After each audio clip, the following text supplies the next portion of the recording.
I think it's more you're holding on to this as a coping mechanism. I disagree. I think that there are millions of people in America to whom something like this matters and changes their mind.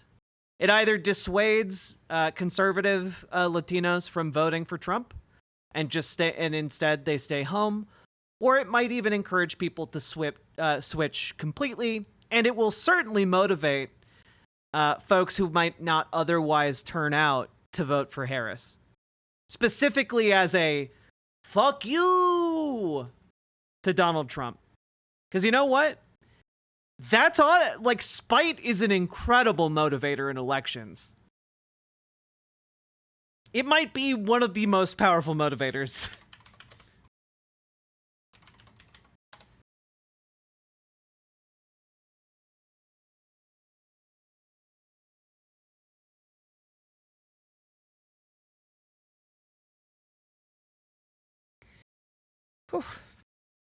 Calling this cope is kind of doomer talk.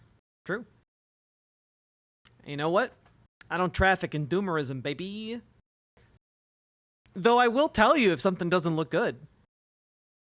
But I don't think I let me put it this way. I don't think it looks bad for Kamala Harris.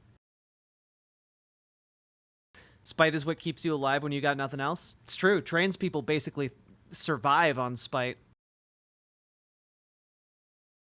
I've never burned the flag. Yo, really? Me neither.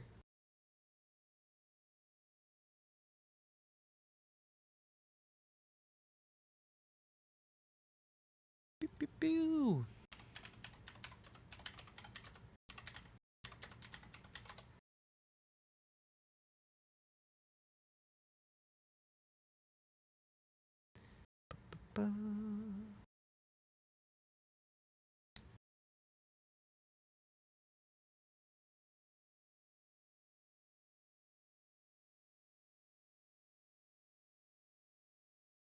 Hey, fun fact, guys. Did you know that Puerto Rico, for a span of about 9 years, Puerto Ricans, for a span of about 9 years, were prohibited by law in America from flying the Puerto Rican flag? Fun stuff. It was illegal to fly the flag of Puerto Rico. Wild stuff.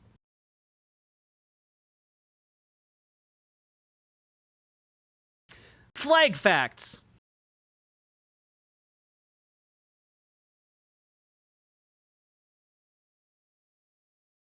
Why did Puerto Rico have a Trump rally yesterday if they are so bothered? Well, maybe take a look at the demographics of Puerto Rico to figure that out.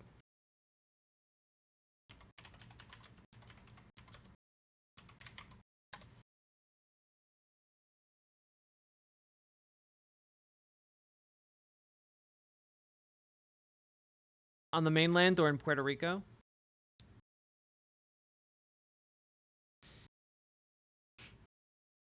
Did they, though? Yeah, of course.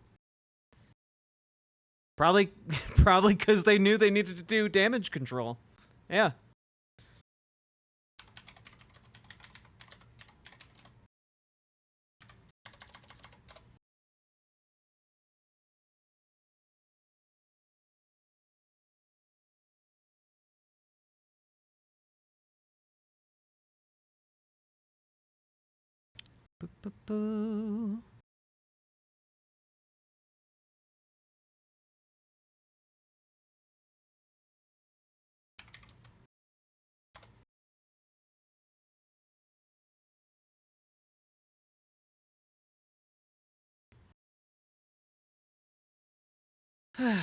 Also, like, you do know that, like, Puerto Rico has been colonized, right? Like there are wealthy ass white people living all across Puerto Rico now because they came in and bought property after natural disasters hit and ran Puerto Ricans off of their own land. Like you know that, right? Like that's like basically been the modern history of the island.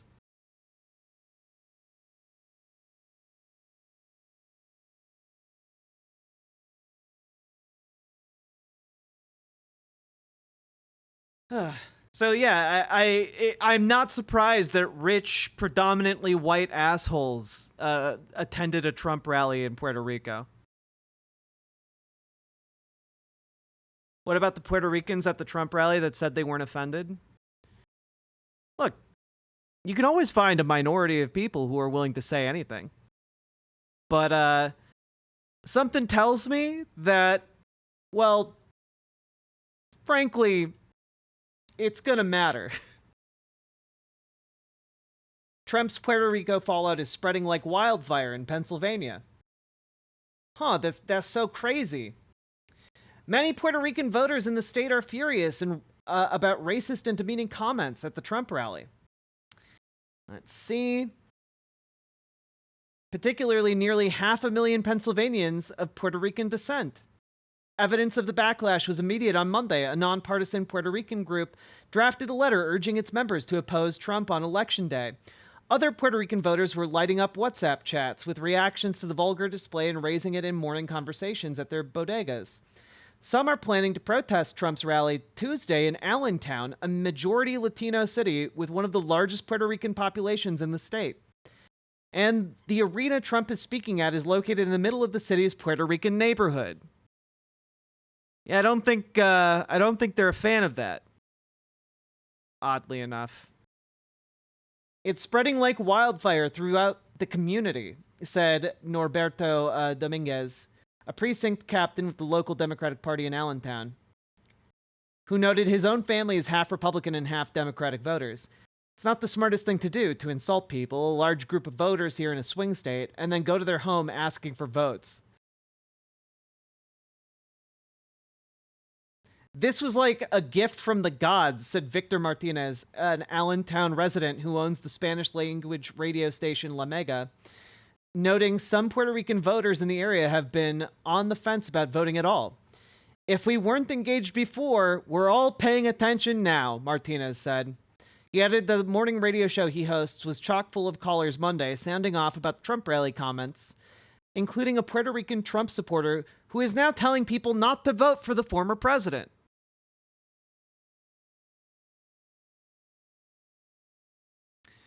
Man, Toltec Seer, do you get tired of being wrong all the time? Do you get tired of saying, I bet only Harris supporting Puerto Ricans are offended, just to guess? And then I immediately read something from a Puerto Rican in a swing state that contradicts that? Does that feel good? Does that feel good to just make like wild assumptions to support your worldview and then have them immediately dashed by reality? That's crazy.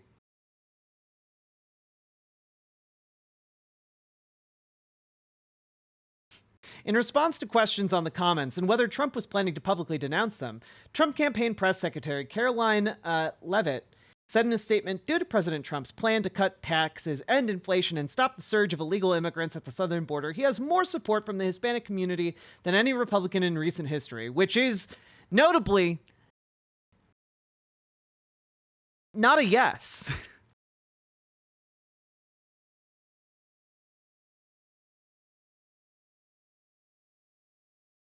Let's see. Local Democrats like Dominguez argue the fallout at the very least reminds Puerto Rican voters of Trump's previous comments about the island, such as the time he called it dirty and tossing paper towels to survivors during a 2017 visit after Hurricane Maria devastated the island and killed more than 2,000 people. And then, by the way, notably, he delayed $20 billion in funding for no reason to the island. And in a sign of how worried local residents are, a school district in Allentown announced Monday morning that it had canceled classes for Tuesday when Trump visits. Because of potential violent threats from Trump supporters.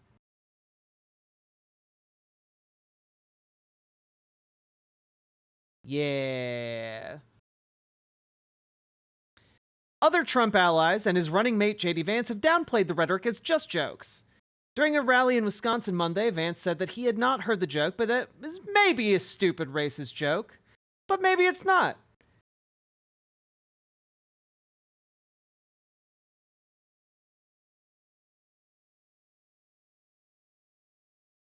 Yeah.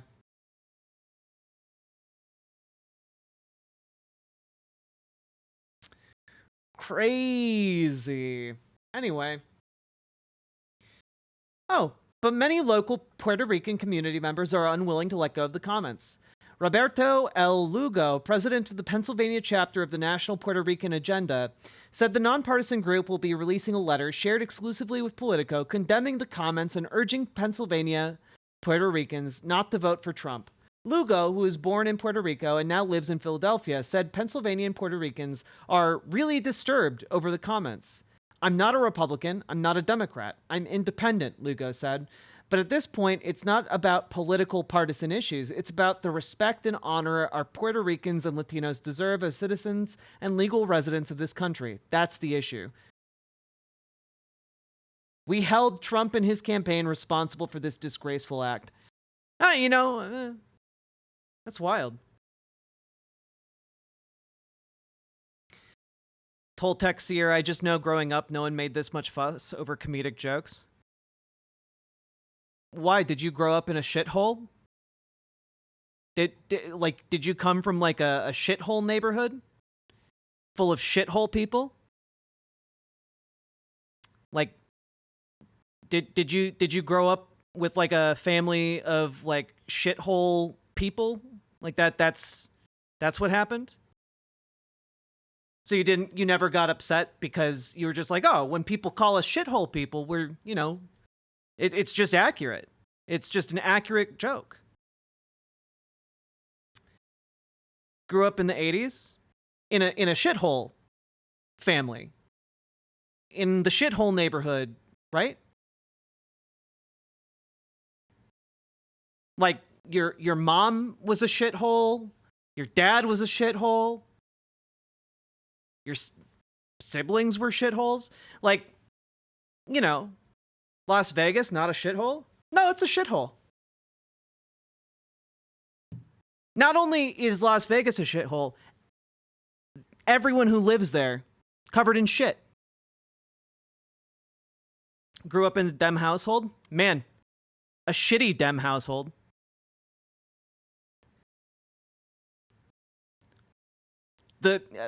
Man, sounds like you really just like shit. I've seen pictures of Las Vegas. Shit everywhere.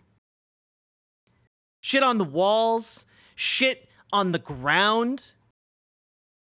I mean, that explains a lot about you. You're one of those shithole people.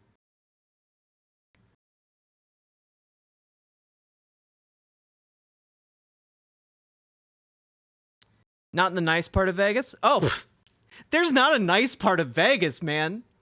It's a shithole. Where shitty people live. Like you and your family. I don't think you understand my family's in the casino biz. Yeah, the shittiest people in Las Vegas. Look at you, king of shit town.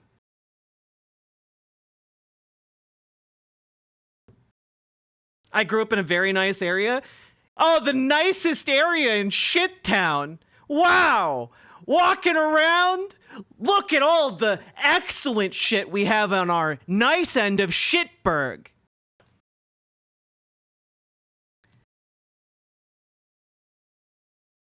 Wowee.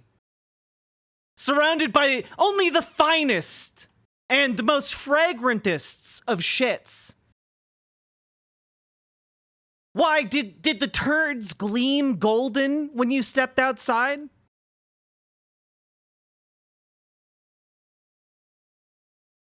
Did your mom like swaddle you in the golden shit diapers? Was it so nice there that you had an actual working toilet? Something unfamiliar to most people in Las Vegas. Because there's shit everywhere.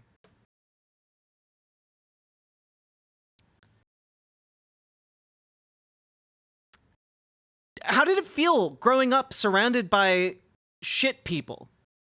And with shit friends? Falling in love with your first shit person?